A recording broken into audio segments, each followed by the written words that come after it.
Welcome, welcome, everyone. We're doing a deep dive today into something profoundly personal and often really misunderstood. We're talking about a husband's cross-dressing. And look, if you're listening, maybe you've just found this out, or maybe you've been sort of grappling with signs and asking yourself that really painful question, am I not woman enough for him? So our mission today, based on the material we've looked at, is to try and cut through some of that confusion, maybe that fear, and offer some clarity, some comfort, and hopefully a genuine understanding. Absolutely. And I want to start by just saying those feelings, that shock, that big question, Yeah. they are completely valid. You are definitely not alone if you're feeling that way. But maybe before we get into all the details, let's establish one core truth. It often gets lost in the emotional whirlwind. Your husband's cross-dressing is not about you lacking anything. It's not a reflection on you. It's something deeply internal to him. And we're going to unpack what that really means. Okay, yeah, let's unpack that. Because that core misconception, that seems to be where so much of the hurt starts, right? When this comes out, it can feel like the ground is shaking under the relationship. So for the listener really wrestling with that, am I not woman enough thought, what does our source material say really clearly about that specific fear? Well, the material is incredibly clear on this. That fear, why it feels so personal, it's fundamentally misguided. Yeah. It isn't about your looks or your personality or how feminine you are or anything you're doing or not doing. The sources state very directly. Yeah. And his cross-dressing is about an emotional, an internal, very personal part of him, something that's likely been there for many, many years. It is absolutely not a judgment on you or your womanhood. Right. That really does shift the focus, doesn't it? So, okay, if it's not about being unhappy with you, then what is it about? This desire for many straight men to wear clothes typically seen as feminine, what's the drive, according to the research? Yeah, that's the crucial question. A key insight from the material is that for many men, it's about emotional relief. It can be about finding some kind of inner balance, even a sense of joy or peace. It's not about wanting to be someone else, and it's certainly not about wanting to replace their wife. Not at all. It's more like a way for them to express an emotional, maybe even a spiritual part of themselves that they felt they had to hide. But, because of really rigid ideas about masculinity, it almost always gets tangled up in secrecy, shame, this deep fear of rejection, and just intense inner conflict. Honestly, the courage it takes for a husband to finally share this after maybe decades of silence, it's enormous. That makes sense. And that secrecy, that shame, it leads to another really tough question that comes up a lot. If he's exploring femininity, does that mean he doesn't value your femininity? Or even worse, does he think he's doing it better? It's such a natural fear to have. What does the material say about that? Is it like a competition? Right. That's a really potent fear. And thankfully, the material answers that with a pretty strong no. It is absolutely not about comparison. He isn't looking at your femininity and finding it lacking. Actually, the sources suggest it's often the opposite. He likely admires your femininity, loves it, maybe even envies how freely you get to express your whole self. His need to express this part of himself isn't about what you're not. It's about a deep inner, longing, often from childhood, that he's never felt safe enough to show. That framing helps a lot. And didn't the source material use an analogy to kind of illustrate this point? It did, yes. Yeah. It's quite helpful. Imagine, say, your husband secretly loved playing the piano. Really loved it, but maybe he was taught it wasn't manly or something, so he hid it. Only played when he was alone. Then, one day, he finally tells you, shares this hidden passion.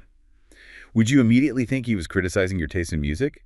Or saying your hobbies weren't good enough? No, of course not. You'd just see it as, oh, this is another part of him I didn't know. Exactly. It just reveals more of him. His expression of femininity is like that. It's exploring a part of himself that's been suppressed for a long, long time. It doesn't erase yours or diminish it in any way. It's his own journey, not a race against yours. That piano analogy really highlights the secrecy aspect, too. Yeah. Which brings us to the very real pain many wives feel, discovering this was hidden, sometimes for years, even decades. The sources talk about why someone would keep this hidden for so long, right? What are those deep reasons? Yeah, it's complex, but it usually boils down to deep-seated shame and fear, just sheer terror sometimes. Think about how boys are often raised. Very rigid ideas about masculinity, right? Softness is weakness. Vulnerability is dangerous. Anything outside that narrow box can lead to ridicule, humiliation, rejection. So for many men who feel this pull towards cross-dressing, maybe starting in childhood, the immediate reaction is bury it, hide it. They learn to lie, to keep it completely separate because the thought of sharing it, especially with the person they love most, feels impossible. Terrifying. He likely kept it from you not because he wanted to deceive you fundamentally, but because he was scared. Scared of losing your love, your respect. So the secret just gets heavier and heavier over time, like carrying this huge weight. What happens when it just becomes too much, when they can't carry it alone anymore? That's exactly it. Yeah. He might have hoped it would just fade away, Or maybe that getting married, building a life would somehow satisfy that part of him. But often it doesn't. The weight just grows. It becomes too painful to keep locked inside. So when he finally decides to tell you, try to see it not as an act of betrayal, though it might feel like that initially. See it as an act of profound trust. It means he's hit a wall. Hiding is no longer sustainable. And he wants to be fully known by you, not just the easy parts, the acceptable parts, but all of it. The fragile, complicated human parts, too. Okay. But this revelation, it can trigger a whole wave of other fears, can it? Like, what does this really mean? What isn't he saying? What does our deep dive clarify that he is not usually communicating when he shares this? That's crucial. The source material is very specific here. He is not necessarily saying he wants to transition genders. He's not necessarily saying he's gay or that he wants out of the marriage. That's a big one. He's also not comparing himself to you or trying to be you. And importantly, he is definitely not saying he's dissatisfied with your body or your clothes or your makeup or your femininity. It's not a critique. Okay. So if it's none of those things, what is he trying to express when he shares this really vulnerable truth? What he is saying usually is something like, there's this part of me I can't hide anymore. And I hope the woman I love can still love me, knowing this too. Many cross-dressing husbands still absolutely see themselves as men, as loving, loyal, masculine partners. They just also have this softer, more expressive side they've never felt safe exploring. He's likely asking for more connection, not less, hoping intimacy can actually deepen, not disappear. He's still your husband, still the guy who held your hand, who knows how you take your coffee, all of that. That hasn't vanished. The difference is he's asking to be seen more completely for who he is and maybe who he's always been deep down. Right. Now, of course, hearing this, no matter how gently he shares it, it's going to create tension, uncertainty. That's totally understandable. It's okay if you feel sad or scared or angry or just confused.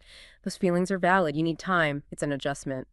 How did the sources suggest couples start to navigate this new landscape together? Well, the absolute cornerstone is open communication, but communication without blame. That's key. You need the space to ask those tough questions. And as much as you can manage, to try and listen without immediate judgment, which is hard, I know. Professional help can be incredibly useful here. A therapist who understands gender issues, maybe support groups specifically for spouses. You don't have to figure this all out alone. And remember, you still have agency. You have choices. You get to decide how involved or not involved you want to be in this aspect of his life. You can set boundaries about what feels okay for you right now. And those boundaries can change over time as understanding maybe grows. The material doesn't really offer a one-size-fits-all answer, but it does suggest the only real dead end is shutting down honesty and letting resentment build. So tying all these threads together, the really big takeaway message for you, the listener, seems to be this. You are not being replaced. You're not being overshadowed or diminished. His cross-dressing is about him, his personal expression, his truth. It's not a comment on your worth or your beauty or your femininity. Exactly. And what's interesting, what stands out in the sources, is that for many wives who do choose to engage, even just cautiously, slowly, they sometimes find that his vulnerability actually deepens the emotional connection between them. Conversations might get richer, empathy can grow, sometimes even a kind of playfulness comes back into the relationship. And in some cases, the love they have expands. It becomes something stronger, maybe more honest than it was before the secret came out. So if you're listening to this, maybe with tears in your eyes or that knot in your stomach or just 1,000 questions, please know this. You're not alone, and you are enough. You truly are. His cross-dressing isn't a rejection of you. It's not a betrayal of your womanhood. It's not a competition. It's just a piece of his truth. A piece he's finally found the courage, maybe after years, to show you, really hoping that the love you share is strong enough to hold it. And perhaps a final thought to leave you with, think about this unexpected, challenging path you might find yourself on. It could be the start of a deeper, more authentic marriage. It really could. If the choice is made by both of you to approach it with, well, open hearts and a real commitment to understanding each other, think about the sheer power of vulnerability, of acceptance, and building stronger bonds. The love you've built together still matters immensely, maybe now more than ever.